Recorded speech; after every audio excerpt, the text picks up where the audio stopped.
the importance of that, like it's so significant. It's a big thing in the country. So now that we're criminalizing attempted suicides, are we increasing the amount of help that we're giving these people? So now that it's been decriminalized. Oh, sorry. Yeah, Decriminalized. Yes. I want to ask you a general question though. How much do you think Kenyans understand about suicide and mental health? Because I know you've been in this conversation as a practitioner of mental health. But generally, when you engage with Kenyans out there, just do they understand how extreme this thing has been in the country with regards to numbers and the mental health crisis in the 254? Do you think Kenyans are aware? No. Kwa sababu, I think this is the discussion you keep on having every time. Kenya is highly religious and very traditional. And both religious aspects of it, most mainstream religion, Islam, Christianity, whatever, actually will punish you for attempting or dying by suicide. Like Christianity and Islam, like if a person dies by suicide, some churches and some mosques, they will not bury or do the necessary process to that person. So it increases the stigma towards that. So it's almost as if they demonize you. Exactly. It's like, family. And the thing about suicide, it's also genetics. So utapata familia yenye kuna mtu amekuwa na suicide, my grandparents, what, and then so it will be like if familia imerogwa kwa sababu how comes they're always dying by suicide, unaona? So that means that there is a little understanding of that suicide is a mental illness. People assume, if you ask any Kenyan, atakwambia mtu tu anaka, like it's as if people just assume alafu anajiambia maisha ni ngumu, wacha nijitoe hai. Go ahead, GP. I just kind of feel like, just for the audience, an explanation of decriminalization and criminalization, just so people can understand what does this mean. Because I was also taking aback when I read it at first, just to understand what does this decriminalization mean. Because criminalization is when it's supposed. It's a bit confusing. Until last week, but if you attempted suicide in Kenya, na upatikane. So it was like, attempt suicide, you better die. Because if you don't die and you're caught, you'll be taken to prison. It was a crime and you'll be nani for 2 years. So this Judge Mugambi akakuja akasema hii kitu ni unconstitutional, it doesn't make sense. Kwa sababu suicide is a mental illness. So it's as if you're punishing somebody for being sick. So that means akasema that it is no longer a crime. So that way it was discriminalized. So crime criminalized, it was a crime. Decriminalized, it was removed from being a crime. Yes. The impact of criminalized, let's go back to before it was declared unconstitutional.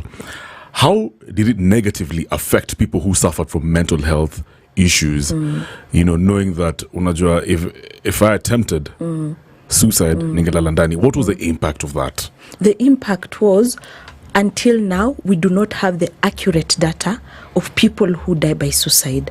And if we do not have the accurate data, that means that we do not know the main cause. Hatuwezi jua cause ni economy, hatuwezi jua cause ni a high cost of living, hatuwezi jua ni maisha imekuwa ngumu. Like we don't know what is the root cause. And if we do not know the root cause, hatuwezi ail. And then it became worse since last year when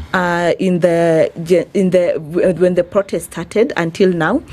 It is so hard to document the right causes of death because kuna death by femicide may increase, kuna death by suicide, na kuna death by abductions and extrajudicial killings. So it is really hard to determine, is this mtu alijiua, ama all these kind of things. So now that we are hoping that because it is no longer a crime, people can be able to come up and say, we've lost somebody by suicide, so that at least we can go back na tuanze kufigure out it is a crisis. Let's take it at a crisis and we start looking for mitigations and prevention. I agree. Now moving forward, now that it's been decriminalized, do you think it will lead to a bigger number of Kenyans who are suffering from mental health issues to seek some sort of support?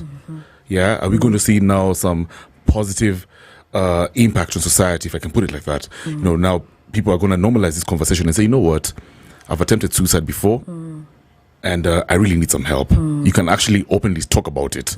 Is that what we're going to see? And that is what we are hoping, because the main one thing about the thing that we are, even with my team members, because we work around mental health, we are saying decriminalization does not equally equate to destigmatization. There you go. Because stigma is still there around mental illnesses. Okay. Like I cannot just come here and that inasema 1 out of 4 people wako na mental illness. So that means we are 4 here. Yeah. 1 of us are na mental illness. But none of us is going to say ati Yeah, I can imagine. That stigma, that mental illness inamaanisha like umechizi and all those kind of things. So that means that we are hoping that kuitoa as a crime will allow people to speak up, to share, and be able to kuwa na hiyo behavior seeking, like come and seek help instead of dying with all your problems alone and just thinking that uko na mashida, not knowing that it is out of your control, it is an illness. The way cancer attack your body, the way all this is the same way with suicide and other mental illness. Just to add on what Kev is asking,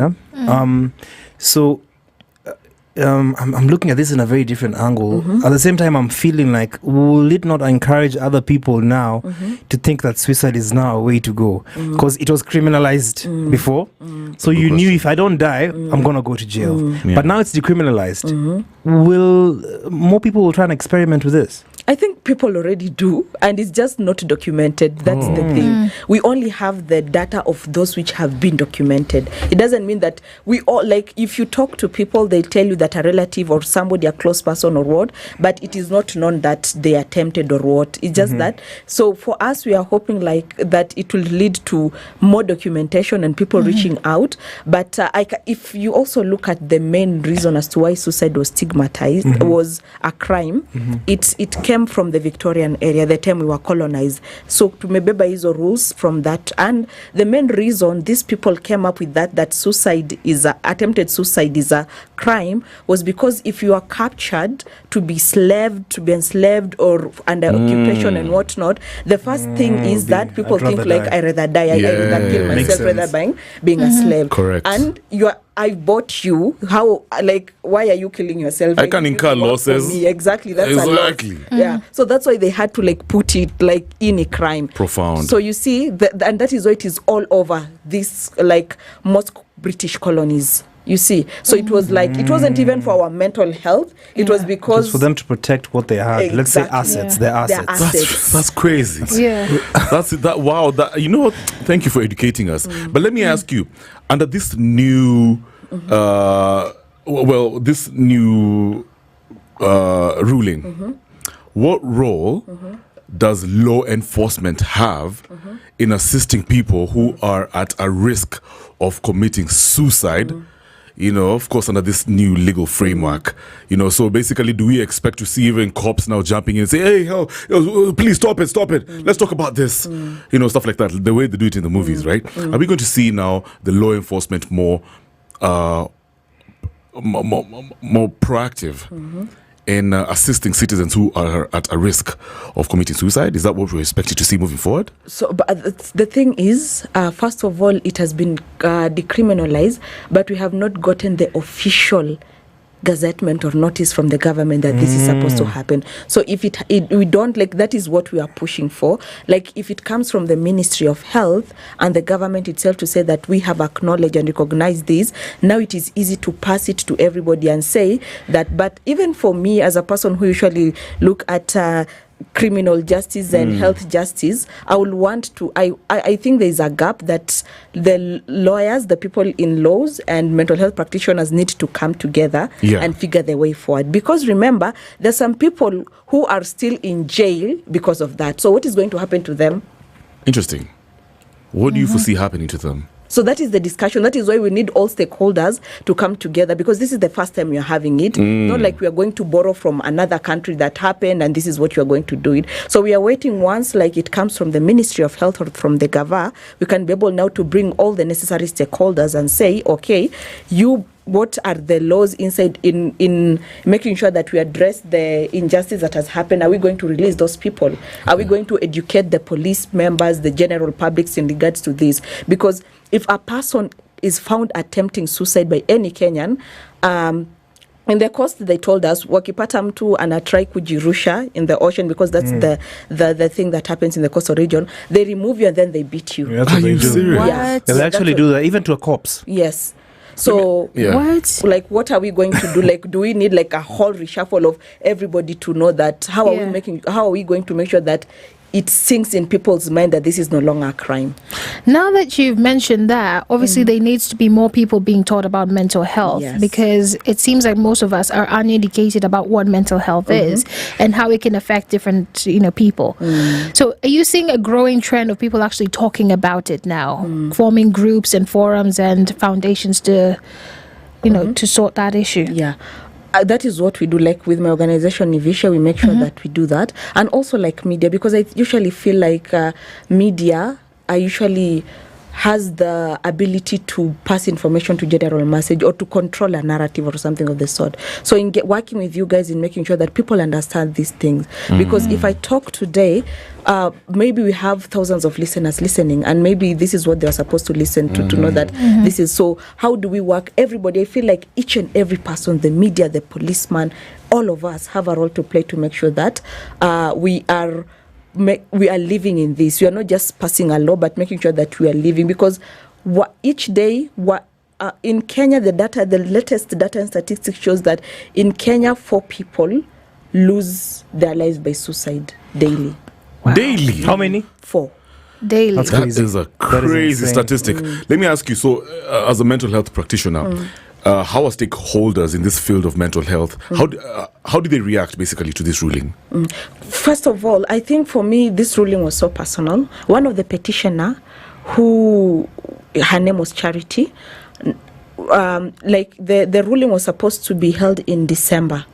So Charity, who was the second petitioner, they were going to the court, died by suicide 2 weeks before the petition, right? So that means that it's crazy, because even us as practitioners, because mental illness is an illness, it affects everybody. So that means that everybody has to play a part. And the fact that Charity had lived mental health experiences, she was living with mental health conditions that led to her death. So that means that it's put more pressure, because the petitioners were an organization, Charity, and the ministry itself, the cabinet secretary at that time. So now that we've passed it, my question is 2 ways. How are we going to protect the people who have been harmed before by these rulings, and how are we also going to protect people who do not understand mental health? Because it is more of like mental health literacy, so that I know that there's more to just like allowing my mind to lead me to that, even if I have no control to it, you see. Yeah, which brings me to a question. I'm somewhere still stuck in a limbo. I don't know on a personal level what you feel about this decriminalization. Do you think it was a right move? Are we ready? Do we have adequate resources and support systems to help people after they have been caught in this situation? Do we have that supportive framework? Moving forward. Yeah, I'm moving forward. No, there's no framework. Because who are the main people who even took this petition to court? Non-profits and a little bit of it's basically us non-profits, we the people doing this for us. So it is also we the people who are supposed to make sure that we educate, we offer support system, we do all these kind of things, because nobody's coming to save us. I agree. Yeah. We need to have a holistic approach. Because if our budget, if let's say NHIF and I don't know, SHAF or SHIV was not able to accommodate some mental illnesses, does that mean that also speaks about framework? Does that mean that if nimeshikwa saizi na somebody caught me trying to attempt suicide, what will be? Do they even have the psychological first aid on facility what to do be able to help you immediately? I'd like to tie this to a story that just happened. I think it happened yesterday.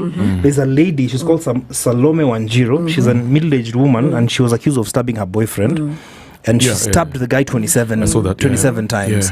And it's the first ruling of its kind, because I've never seen a court ruling she can be released on a bail of 300,000 shillings, and then she's going to undergo some treatment for some time to evaluate her mind, which I think is a positive thing. If that's what is going to be done to suicide cases, can they be taken to a medical facility, studied to know that this person is actually mentally ill, or someone's just going through maybe a problem for a certain period of time.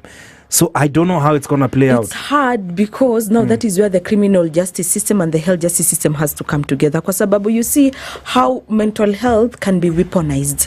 that I can commit any sort of crime. You usually see like in the US, somebody will come shoot people, and then they say I'm crazy. Like you're mentally. You see, so those are the challenges. So like it's a really thin line to know that okay, this is a crime and this is because of mental illness. You see? Yeah. So it is like, and that means like everybody has to come on board to bring all their expertise to make sure that we are protecting people. Because if we just leave it open like that, we wouldn't know. I can come and do whatever I want, and then I can say that I'm mental ill, and we do not have like those extreme facilities to be able to say immediately that this is mental illness, like you see. So and then it actually it creates more stigma, because if let's say people are harming other people, or I hurt people, I kill people, all those kind of things, and then I just say it's mental illness, so that means that the people who are really going through that mental illness will never be heard or supported. They'll be clustered in one. You see, even with suicide, we've heard of cases whereby I'll threaten somebody because nitakwambia in a relationship, if you leave me, I'll commit suicide. You see, that is weaponizing a mental illnesses against somebody. So even for me, I'm thinking that as much as we've decriminalized, can we come up with better laws that will help us, that will assist us in not weaponizing mental illnesses against people? I like how you've mentioned that, but there's someone who's listening in and wondering, okay, what is mental health? You know, they just keep hearing the word, they're hearing suicide, they're hearing stabbings, and they're like, okay, how do I tell if I have a mental health issue? What are the symptoms and what is it? Would you be able to break it down for them? Okay, in 1 minute. So this is what because mental health is wide, so I usually say that a human being, like which institute, like even growing up, we are taught that we are made up of the mind, the body, and the soul, right? Every human being, we have our mind, our body, and our soul. The body is the physical appearance, the soul is the spiritual one, and then we have the mind. So if you're talking about mental health, it involves two things, your brain and mind. Only those two things. Your brain is the organ in your skull that produces chemicals. And your mind is something you cannot be able to touch. Your thoughts, your behaviors, your feelings. So those two things, your brain and mind, has to work together for me to say you're mentally okay. If the chemicals, let me give you an example. If I say you have depression, see, it is the intangibles, your thoughts, behaviors, what you're thinking. But there's some chemicals like dopamine, happy hormones. If they are not there, that means that I need to give you medication for your depression. You see how the two are connected. So mental health is basically when your brain, the organ in your skull, and your mind come together. If they're not together, it has mental illnesses, different, and there are a lot. So the first, like I can just give, the common one in Kenya is mood disorders. So mood disorders affect your moods. So it's like mood disorders, anything moody, like your emotions, your feelings. So depression falls under there. Bipolar falls under there. One day you are happy and the other day you're sad, and you can't explain all those kind of things. The second one that really affect a lot of Kenyans, especially the current Gen Zs, is anxiety disorders. So anxiety disorders is, and you know the thing is, it's a normal human experience to feel emotions. But when it exists, for me as a practitioner, if you come to me after 12 days and the sadness, the extreme sadness does not go away, I'll have to do testings to say that you are diagnosed with depression. Feeling anxious is very normal. But if it exceeds a certain period of time, then after testing I can say that you have anxiety disorder. So it is, and then anxiety disorder is like, it's normal to feel anxious talking to people, but anxiety disorder, the anxiousness doesn't end. It stops you even from living your life because you're anxious. So it becomes excessive. Someone can't sit down, they're just all over. You get hallucinations, OCD, all so those what are some of these signs that people like family members and individuals can just trace and see that, hey, this someone's going on a suicide path? You are, especially for suicide it's very common kwa sababu you can, your patterns, it's very easy. That usually means that somebody who is close to me, who understands you. Because if I notice like this is my friend, I usually know they're usually sad, and if they're sad, we do this, we play a game, we do this, we go out, your story in Aisha. But if this sadness is persisting and they've started vocalizing and saying because with suicide it starts with suicidal thoughts, you think about it. And then it goes to suicidal ideation. You start having ideas like what is, and then it goes to attempt. You attempt, and unfortunately, sadly, some people die by suicide. And then you see, even in the language, decriminalization of suicide, we use specific language. Normally we say commit suicide. Commit is linked to crimes. Like, I've committed a crime, committed robbery. That's murder. why it was committed a murder. You see the word commit with suicide. I've committed suicide. So it really meant to its criminalization, like it is a crime. That's what we are using. But now we are saying things like died by suicide. We do not say committed suicide. You see. So to actually make it more humane, and commit means that I have committed myself to do it. But die means that I had no control of it. Because if you understand mental illness, you know that you have no control of it. Your thoughts overwhelm you to the extent that you feel like this is the right thing to do at this right time. Amisa, let me ask you. I'm just reading something very interesting over here.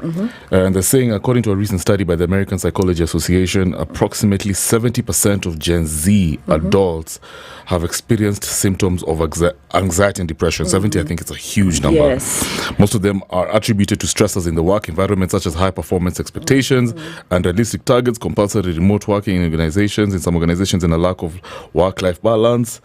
So this number represents a clear picture of the nexus between mental health and the work amongst this generation. So that's mostly in relation to work. But, you know, I've read a lot of stories about how Gen Zs really suffer from mental health issues. Why do you think mental health and depression is so prevalent amongst the Gen Zs? I think for Gen Z, it's two ways. Yeah. It's not like the other generations have not been experienced. Yeah. And you see, that's the problem. It's like in Kenya now, our life, economic life is made harder because we are resilient. Like hata tikifanya nini, these people are resilient. It's not that these other, like the millennials, the world did not experience these issues. It's just that it wasn't important. We are told that you live with it, like that, like we just, like we were told to glorify suffering. Oh, pambana ngangana, it's a good thing. Ni maisha. Yeah. So it's a good thing. Like when like unatesekea kazi, your parents will tell you, you know how hard it was to get kazi. You stick to that job, even if it is killing you. You see. But then if you, like for the Gen Zs, it's happening and they're speaking up about it. So it's not like it's more of being vocal. That's interesting. And then now there are a lot of resources. Yeah. For us, it's now when we are educating ourselves about mental illnesses. Yeah. For them, there are a lot of resources around it. But now the downside is they get what is it called? They get exposed to things earlier. You see, like a human being, there we have developmental stages. So in a certain age, you're supposed to go through a certain crisis and a certain growth. For them, even at a younger age, you start, like you hear a 13-year-old or a 10-year-old talking about relationship issues. As a therapist, that is what I'm supposed to expect from teenagers and young adults and all those kind of things. So like that exposure to everything, and then the world is past first. And then we have the aspect of social media, what we want to. Unfortunately, it brings competition in us. So you find yourself stressed for no reason. No, if I posted the photo, you're becoming anxious. Will people like it? Will what? And then you know how our brain is made is the nervous system. The more you're expressive to things that are nerve-breaking, it weakens your nervous system. Okay, so it affects your general health. Yeah, so that means that your general health is affected. You become anxious. You just become an anxious person with an anxious personality. It becomes part of your personality. What do you think is the general psyche of Kenyans? In this generation, I mean, this era, not generation, this era that we're living in.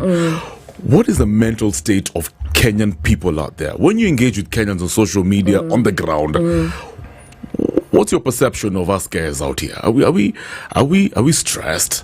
Are we coping? Are we indifferent? I think so bad because, you know, it's interesting. I was talking to somebody yesterday and they were saying, you know, the levels of apathy in the country, it's astonishing. Exactly. It's crazy. So, you know, as a practitioner, mental health practitioner, what is the general psyche of Kenyans? I think the way you've said, we are very apathetic, and I cannot blame us because, like I've said, I don't know. It's as if people know that these people, you can make them suffer and they're strong.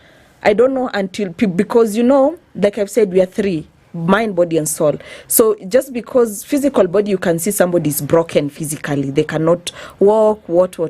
But mentally, I cannot see how broken you are because it doesn't show, right? And that is the thing. And the only way it shows is through your behaviors, your thoughts, how you are treating each other. Remember, Kenya was actually, Kenya was ranked, I think, among the top 3 countries globally where people are the most generous, right? Our generosity is still there. But now imagine I'm supposed to be generous while the government or people are not feeling, they're not sympathetic towards what I'm going through. Automatically start having this don't care attitude.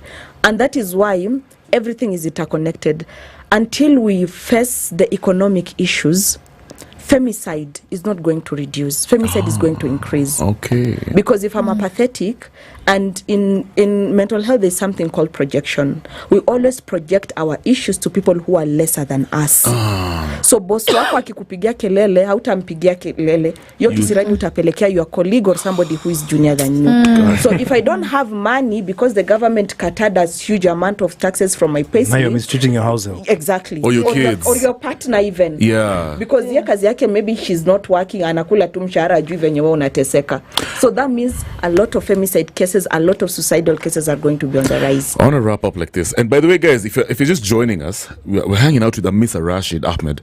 She's the founder and executive director of Nivisha Foundation and also a mental health practitioner. We're talking about that recent ruling.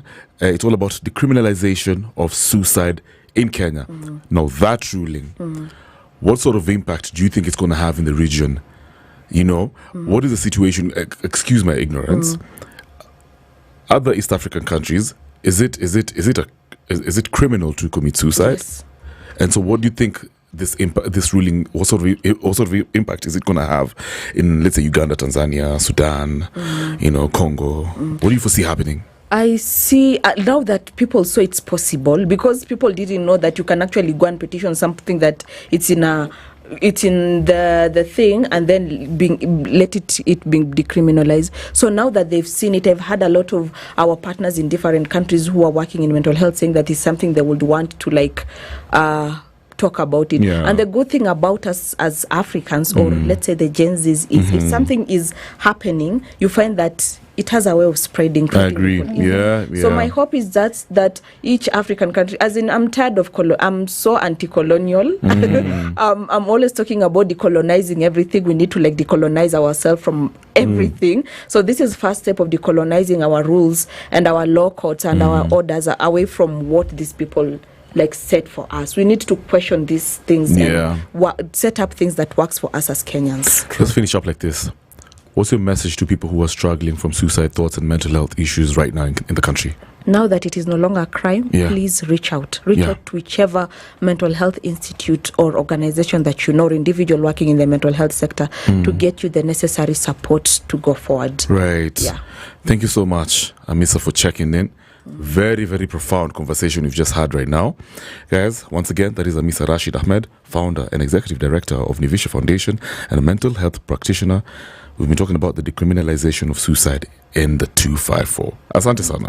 Karibuni, happy to be here. Thank you so much. Before she leaves, if someone wants to get in contact with you, how do they do that? Nivisha Foundation, all our social media platform, we're called Nivisha Foundation everywhere. So you can inbox us, or if you go to our website, you'll get our office number, and then you can be able to reach out to us. We are situated in Kibra, where our center is. So good stuff.